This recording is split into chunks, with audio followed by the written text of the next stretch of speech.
এটার কি কম আমি এই যে যেবা করে যে উইলি করলো এটার কি কম এত ভিড়ের মধ্যে উইলি করে সাপড়ি কি কয় দাও একটা যেত ভালো লোহা দেয় বানায় যদি হেটা দিয়ে কাম কাজ না করা হয় তাহলে হেটার মধ্যে যাবা জং ধরে হেবা করে নিজের বিদ্যা যদি চর্চায় না থাকে তাহলে হেটার মধ্যে জং ধরে জায়গা। আসসালামু আলাইকুম এভরিওয়ান। তো বর্তমান যেরকম সিজন চলতেছে অ্যাকচুয়ালি এটার ঠান্ডার বতর বিলাকন যায় রাত্রে, কিন্তু গরমের বতর হলো দিনে। আর বেসিক্যালি এটা হলো বসন্তকাল, বসন্তকালই তো। আর চারিমুড়ে দেখতে একটা জিনিস ভালো লাগে, সেটা হলো হিমল গাছের ফুল ফুলে থাকে, ওটা দেখতে কিন্তু খুব ভালো লাগে।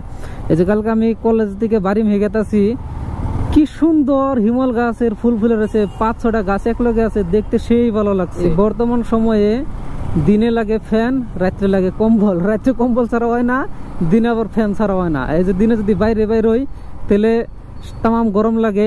এখন যে বাইতে যাবো আমি, বাইতে যাওয়ার পরে আমার তো ফ্যানের সুইচ অন করানো লাগবো, নইলে চলবো না। এই যে এটা হলো এনে পুলিশ বহুত থাকে। একদিন আমার এনে পুলিশের দরকার, তো কলেজ থেকে আবার নিছি, আমার লোক একজন আসলে এই যে নুই এনে পুলিশে খারাই থাকে, ভিতর মেয়ে থাকে, তার মানে রাস্তার এনে থাকে না। রাস্তার এনে থাকলে তো সে দেখবো, দেখে তো ওমবিরা ওই সামনে নেক্সট রাস্তা যেটা আছে ওইটা নিবো, সেই জন্য ভিতর মেয়ে থাকে যাতে মানুষে না দেয়, যখন না হয় তাড়াতাড়ি করে ধরে হাল দেয়। আমার খাড়া করাইছে, আমার সেই টাইমে আবার কলেজে প্রেজেন্টেশন চাল, আমাকে সম্ভবত কনস্টিটিউশনের প্রেজেন্টেশন চাল।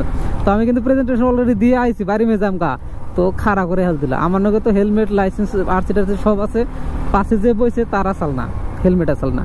তো পুলিশে খাড়া করাইলো, ভাইটি হেলমেট কো? পরে করলাম আমার তো আছে কিন্তু নগদ নাই। কয়ে নাই এবার তো হবো না। পরে বললাম স্যার যাবার দেন, আমার মানে এক্সাম আছে, তো এক্সামে লেট হলে স্যার তো জানুনি স্টুডেন্ট মানুষ।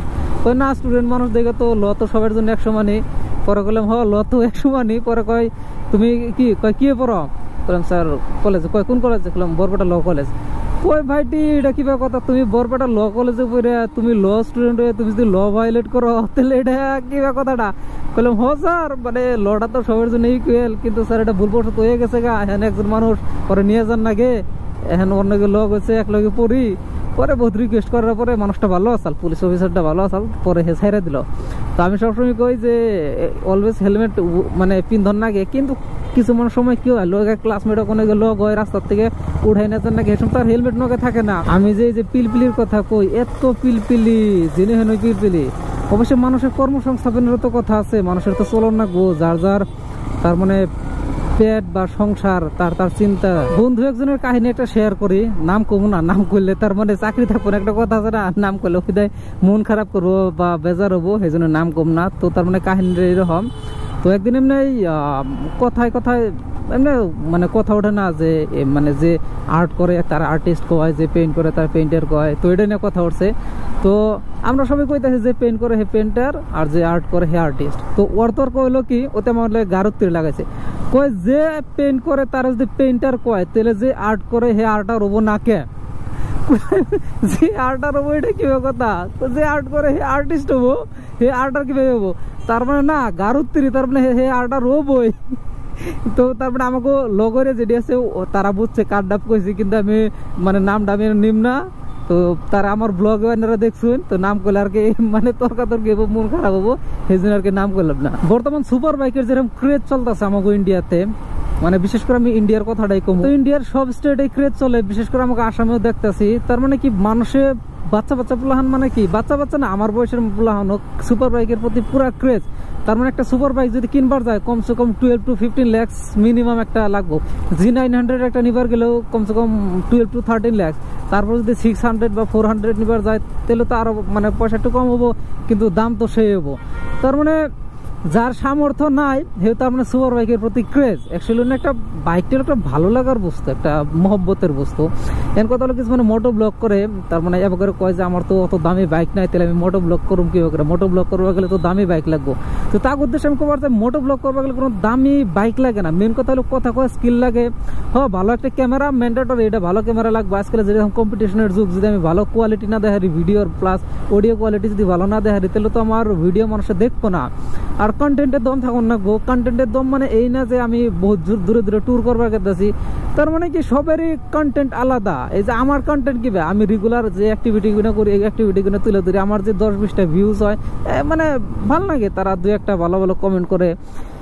আমি সেদিন একটা ভিডিও দেখছি, একটা মানে আমি কয়েকটা ভিডিও দেখলাম, কিছু মানে সিটি 100 প্লাস গ্লেমার বা SP 125 এমনিতেও লাদাখ রাইড করে বা কাশ্মীর যায়, মানে 100 সিসির বাইক নিয়ে যদি তারা লাদাখ যায় হারে, তাহলে যাগো 150 বা 160 সিসির বাইক আছে, তারা তো আরামসে মোটো ব্লগ করা হবো। মোটো ব্লগ করবা গেলে বাইক কোনো ম্যাটার না, মেন কথা হলো স্কিল আর কথা কর ধরন, কন্টেন্ট। সাপোজ একজন G900 আছে বা G900টা কি এরকম, G900 তার মানে আমার খুব ভালো লাগে, কথাটা এটা আবার লেগেছে গা, সে আমার মানে পছন্দের একটা বাইক। মানে ইনশাল্লাহ আল্লাহ যখন সমর্থ দিব ভবিষ্যতে, তখন আমি ইনশাল্লাহ একটা G900 নিমো, এটা আমার খুব একটা স্বপ্ন।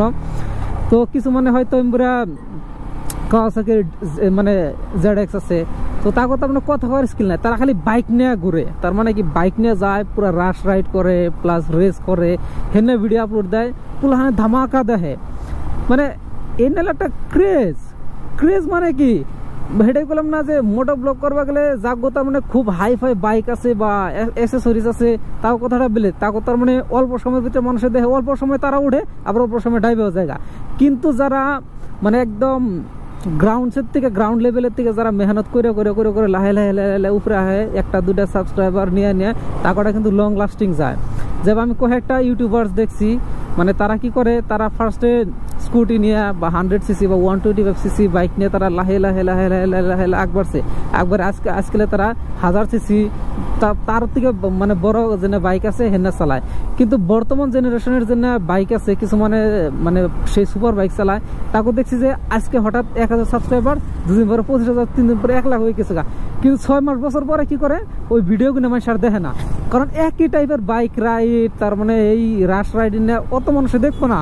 দেখবো একটা মানে কিছুমান সেক্টরের কিছুমান মানুষ আছে তারা দেখবো, কিন্তু আবার কয় মাস পরে দেখবো না, তারপর রিচ ডাউন হয়ে যায়। বহুত আবার ইউটিউবার্স দেখছি তারা তার মানে 6 মাস বা বছর হানি মোটো ব্লগ করে বা 3 মাস মোটো ব্লগ করে, তারপরে যখন দেখে যে আমি এত দামি বাইক নিলাম, এত দামি ক্যামেরা নিলাম, এত গিয়ার্স নিলাম, কিন্তু আমার ভিডিও মাসে দেখতেছে না। প্রথম টাইমে দেখতো কিন্তু লাস্টে দেখে না, তারপরে কি করে তারা বাদ দিয়ে দেয়। সেদিন দূরে আমি চ্যানেল দেখলাম, হে সুপার বাইক নিয়ে ভিডিও করতো, ফার্স্ট টাইম খুব হয়তো ভিউজ হতো, বর্তমান তাকে তার মানে ভিউজ হয় না দেখে তারা বাদ দিচ্ছে, হঠাৎ মাঝে মাঝে ভিডিও আপলোড দেয়। হয়তো তাকে বলে কোনো বিজনেস আছে যার জন্য তারা বিজনেসে লাগছে, মানে মোটো ব্লগ বা ইউটিউবিং তারা অত লাগে নাই। একটা টপিক নিয়ে বহুত কথা কয়ে দিলাম। আমরা যেহেতু সবাই মুসলমান, তাহলে আমাগো এই মানে আমাগো যেটা রীতিনীতি, যেটা সংস্কৃতি বা কালচার আছে, কালচার নিয়ে আমি 2টা কথা কবার চাই। তো আমাগো ধর্মতে জন্মদিন পালন করা তো একদম সখ্ত মানা আছে, মানে হারাম, এটা জন্মদিন পালন করা হারাম।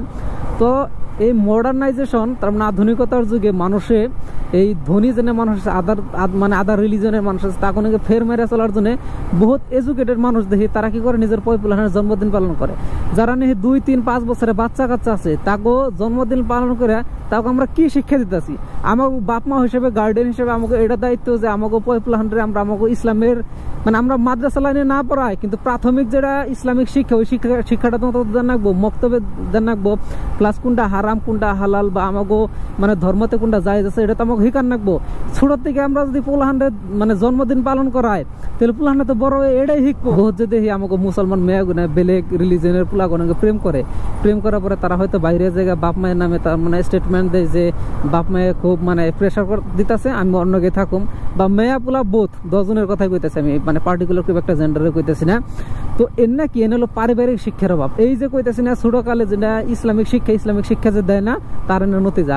তো তারপরে কি করে, মেয়েটা পোলাটা যদি এরকম ঘটনা করে, বাপে সোশ্যাল মিডিয়ায় আহে কি কয় যে আমি করছি, এই যে আমার মেয়া বা পোলাটার আমি ত্যায্য পুত্র করছি, অন্যকে আমার কোনো রিলেশন নাই, কান্দাকাটি আরম্ভ করে যে আমাকেও মানে বাপ মায়ের এত বছরের মহব্বত প্রেম ভালোবাসার কোনো মর্যাদা দিলি না, কোনো মান সম্মান রাখলি না, সমাজ মুখ বাই করে হারি না। ইনা কার জন্য হয়েছে? ইনা একমাত্র বাপ মায়ের জন্য হয়েছে।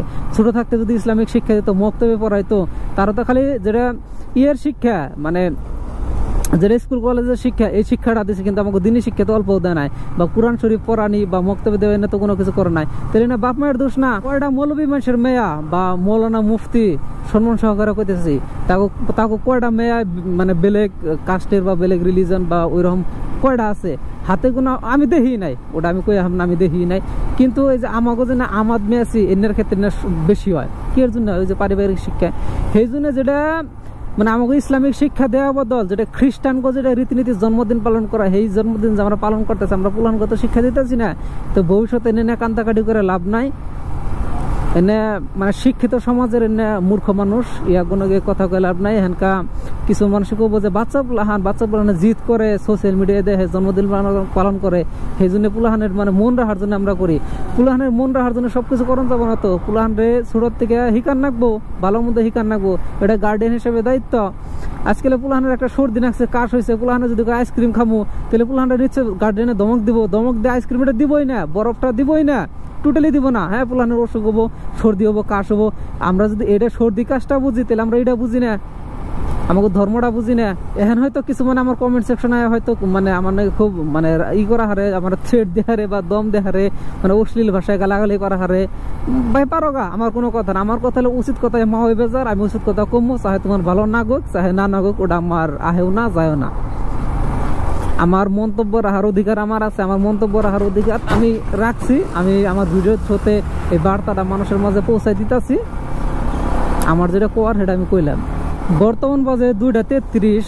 এই ঠান্ডার দিনে বর্তমান যেরকম গরম, আর গরমের দিনে যে কিরকম গরম হবে এটা আমি অনুমান করতেছি। এখানে গা বছর তার মানে 2024-এ গরমের দিনে যে পরিমাণে গরম আসাল, এবার কিন্তু তার থেকে বেশি হবো। একটা জিনিস তার মানে কি, এই যে এটা কিন্তু পাকার আসাল এই সাইড দিয়ে, তার মানে বরপাটা থেকে হাউলি মিহি বা হাউলি থেকে বরপাটা মিহি যাওয়া না যেটা রাস্তা, কিন্তু সব বাড়ির সামনে পাকার আসাল। এই সব বাড়ির সামনে পাকার দিয়ে মন যায় কি করতেছে এরা তার মানে দোকান দিতেছে। এটা একটা ভালো বিজনেস, তার মানে কি ভালো পদক্ষেপ যে হাইরুট পারে বাড়ি থাকলে হার এক বাড়ির সামনে দোকান, হয়তো হার্ডওয়্যারের দোকান আছে বা গেলামাল দোকান দিছে বা কোনো রেস্টুরেন্ট দিছে বা কোনো ভাতের হোটেল দিছে। এটা আমি এই জায়গায় মানে এই রাস্তায় লক্ষ্য করতেছি, অন্য জায়গায় খুব কম আছে। মেন হাইওয়েতে এইসব মানে কম থাকে, কিন্তু মেন হাইওয়ে না হয়ে যে অল্টারনেট কোনো রুট থাকে এর মধ্যে কিন্তু বহুত বেশি আছে। আর এটা কিন্তু অবশ্যই প্রকৃতির নয় খেলা করা হইতেছে, কারণ ইয়ার জন্য তো গ্লোবাল ওয়ার্মিংটা বাড়ে। তার মানে যেন পাহাড় আসাল পাহাড় কাটে রাস্তা বানাইতেছি, বা আমরা খাল বিল আসাল খাল বিল মন যাইতেছি, বা অযথা গাছ কাটতেছি। এগুলো মানে আধুনিকতার জন্য পরিবেশের নয় খেলা করা হইতেছে। অনলাইন রোডের মাঝখান দিয়ে যে বগা বগা দাগ দিছে, যে তার মানে উমরের রাস্তাটা হলো আসার জন্য, এমুরের রাস্তাটা হলো যাওয়ার জন্য। তার মানে রাস্তা তো একটাই, মাঝখানে আর কি পার্টিশন দিছে, ভাগ করে দিছে। তো সেদিন এরকম রাগ করছাল, আমি তো কলেজ থেকে যাবো না, এই রাস্তাতে যাই, এই যে সামনে থেকে যে 4 হুইলার একটা আইতেছে, এত ভিড়ের মধ্যে এমবর দেয় ডাইরেক্ট এন দেখা এটা দিছে। মানুষটার উপরে এত রাগ করছে, কইলাম যদি গাড়িটা খালি স্লো করতো আমি লাফতে গাড়ির কাজ ভেঙে হাল দিতাম। মানুষের বরাদ্দ নাই যে যদি এত ভিড় আসে তাহলে তো অল্প লাহে আয়, ওটা তো সবেরই তার মানে একটা সেন্স থাকো না, কমন সেন্স থাকো না, যে যদি রাস্তার মধ্যে এত ভিড় আছে তাহলে আমি লাহে যাই। এনে যদি আমি আচমকা যদি ব্রেক না মারতাম তাহলে তো তার নাকি আমার লেগে গেত গা। এনে তার মানে মূর্খ মানুষের না। আও একটা যেত ভালো লোহা দেয় বানায়, যদি সেটা দিয়ে কাম কাজ না করা হয় তাহলে সেটার মধ্যে যাবা জং ধরে, হেবা করে নিজের বিদ্যা যদি চর্চা না থাকে তাহলে সেটার মধ্যে জং ধরে জায়গা। যেবা আমি যখন ছোট ছিলাম, আমি না আমার কথা কইতেছি না, সবের কথা কইতেছি, আমরা তো আগে মক্তবে পড়তাম 2004, 5, 3 সনে, তখন তো মক্তবে প্রচলন বহুত আসাল। মানে আমাকে মক্তবে কমসে কম 300-400 পোলাহান এক নাকি মক্তব পড়তাম। এখন তো মক্তব নাই, মানে খুব কম। তো সেসব আমরা দোয়া দরুদ কলেমা সব কই হারতাম, আর এখানকার চর্চায় নাই, সব ভুলে গেছি গে। এনে চর্চা করন নাকবো, আমার যেহেতু মুসলমান আমাকে নামাজ কালাম করন নাকবো। আর এমনি সামনে আইতেছে রোজার মাস, পবিত্র মাস একটা।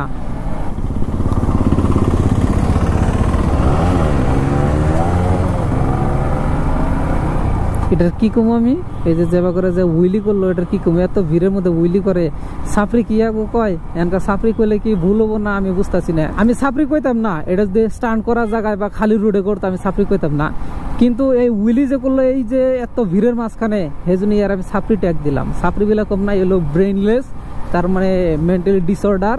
আমি আজকের ভিডিওটা এতে এন্ড করব, ইনশাআল্লাহ লাগবো নেক্সট একটা ব্লগে। সবাই ভালো থাকুন, সুস্থ থাকুন, আসসালামু আলাইকুম।